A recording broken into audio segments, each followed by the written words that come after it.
nemusíte mluvit o svém otci. Marlin nenaučí vás se hypnotizovat lidi, páchal britský krok. Zádi zkoušeli párovou terapii, dělat nebudu očivitě, je to prostitutka. To vám započítí. Je Oldrinová půlka nejdokonalejšího pánu na světě. Víme si vrátit tu poznámku o ženský kuse a mám 3 smeče. První, tvojí mámě to včera vůbec nevadilo. Potřebuji pomoc. Nejlepší jste mohl na letišti vyzvednout nějakýho slavného ekologa na Tomáčkovu stívku. To se hovoří jenom španělsky. A to španělský pomůž, ne? No soy medio enfermo y me llamo español. No, Skvělý, jdeme. Našel to jsem já, ale kvůli té výpovědi jsem se choval jako brátek.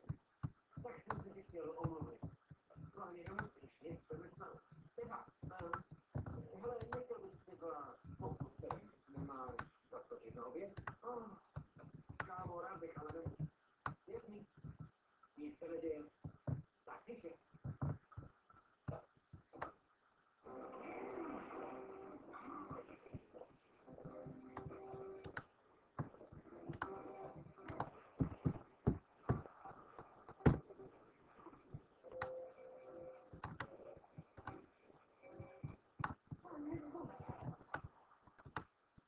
Někdo o tom slyší.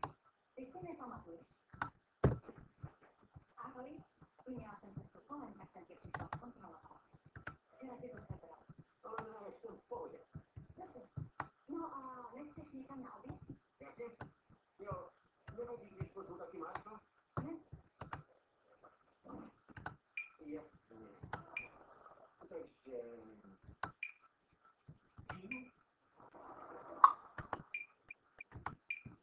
Hele, v tom fakt, že fungujeme se tou trochu jinak. Ještě nejsme o nic horší. Jo, jestli si povolíš šťastný, že jsem já vypásla. Tak se tě omlouvám. Bože, takový to je, když ti někdo podpoří. To je tak hřejivý a úžasný. Já jsem taky nešťastný. Ty konfrontace se tvůj ne? Konfrontace se nelíbí nikomu.